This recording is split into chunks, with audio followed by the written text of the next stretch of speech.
Well, hello and welcome to the Dietitian Against Diets Playbook Series. As we continue on through this podcast show, remember the Playbook Series is just pieces of information taken away from my book called Play to Win. Again, this book is a book of tools, not rules, when it comes to what is your relationship with food and how can you overcome this food fight. As we're getting into this particular topic, it's called "What Does It Mean to Listen to Your Body and Not Your Head?" But before I go into this, I want to give a shout out to one of my partners in this podcast presentation. Give a shout out to Midwest Dairy. Midwest Dairy has a campaign that is out called Undeniably Dairy. So the question is, what does undeniably dairy mean? How does it connect to us as consumers? Well, essentially, it's a gap to fill in a bridge between our farmers and our consumers to help understand what the farmers are doing behind the scenes in regards to their care for their cows, the sustainability practice, and making sure that none of their products have any types of hormones or antibiotics in it. Creating those stories that help consumers recognize where their milk comes from and help them to appreciate it on a deeper level.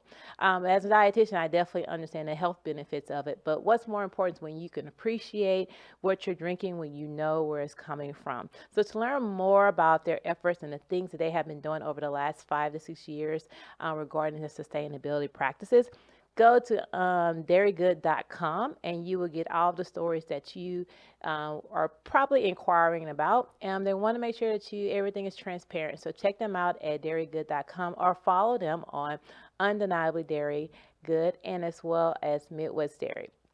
Okay, so the topic, as I said earlier, is called "What Does It Mean to Listen to Your Body and Not Your Head?" So when it comes to, how we interact with foods and how we see foods, we all have heard of the sayings that we heard growing up: "Your eyes are bigger than your belly," or "I want more," or "I can't help myself. The food is calling my name." A lot of times when we're choosing what we're going to have and what we're not going to have, is more so based off our mindset and what we're thinking, which equivocates to what our tongue wants versus taking a moment to see what is it that your body needs. I always tell a lot of clients when I'm working with them, when you get into those type spots and you're debating on if you should have this, if you shouldn't have that, instead of letting your argument be based on, if I eat this, I'm going to lose weight. If I eat this, I'm going to gain weight. If I eat this, it's going to open up Pandora's box and I'm going to eat more sweets and I'm just going to feel like I don't have any control. Instead of using that argument, ask yourself first, what does my body need? How can you give your body a voice? What is good for your body? Because what we want in our head is not necessarily the same as what our body is really wanting. Think about it. When you're faced with a big meal that's probably a little bit overly cooked as far as a lot of sugars or sauces or very, very heavy foods, what is your body saying what would your body say if it was presented with this food? If you can hear it, you gave it a microphone, would it say, "Oh my goodness, I can't wait to digest this"? Or is it saying, "Really? Is this something that I have to work with?" Or is it saying, "Please, not again"?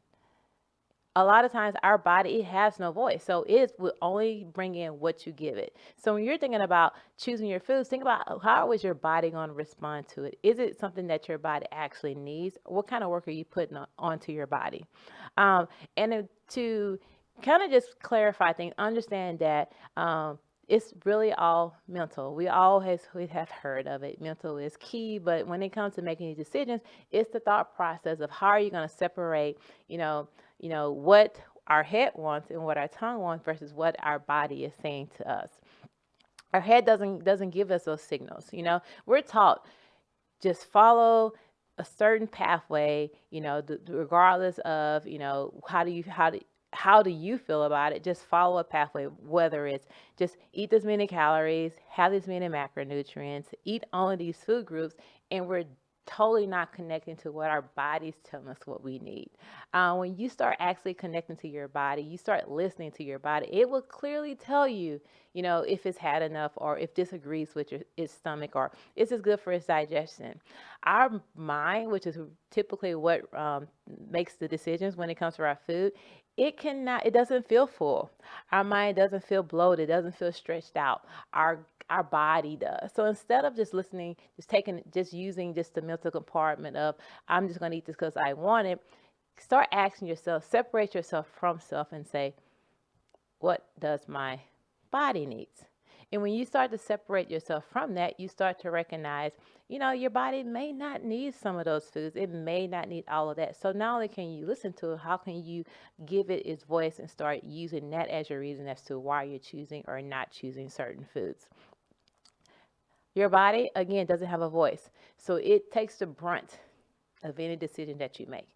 So just think of equivalent of a vehicle. If your car is meant to have premium gas and you give it unleaded gas, it cannot say, please don't give me premium gas. It has to take in what you give it, and it's going to perform at a mediocre level. If not, eventually break down over time because you're giving it gas, but you're not giving it the gas that it needs. Correct? So consider it on the other side. If you are giving your body let's go back to the vehicle analogy. You're giving the vehicle the premium gas, it's going to perform at its highest level. So when you give your body the foods that it needs, again, listen to your body, you're going to allow it to perform at its highest level. What does perform at its highest level mean? No, I'm not talking about it's going to help you to lose weight, because that obviously is not enough to help us to create change. So what other ways can you look at how you're going to help your body perform at its highest level? You're going to be able to sleep better, be able to focus. You're going to be able to be in a better mood. You're going to be able to move better. Your body's going to be able to, the circulatory system, everything that's interworking in your body is going to perform better, because guess what? You're not just giving it gas, you're giving it premium gas. And a lot of times when I work with clients and they come to me and they would say, Rashonda, I just feel good. I just feel so good when I eat that. And I just look at them and say, that's how you're supposed to feel all the time. A lot of times we walk around not understanding that how certain foods make us feel, to where we become desensitized when we're feeling sluggish or tired, or we feel that we're always irritated. It's a reason behind it.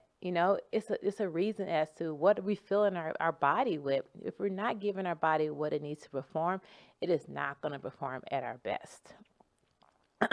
So as I said earlier, start letting this mantra kind of filtrate through your thought process when you're coming upon how much you should have or should you have that, or instead of like going back and forth feeling like you are not in control, you're vulnerable. Just start asking yourself, what does my body needs? Or just say, I'm just going to give my body what it needs. And that would immediately just separate you from yourself and allow you to recognize, okay, what is the amount? Now, we know we want more. There's nothing wrong with that. We want more, but, the question is, do we need more?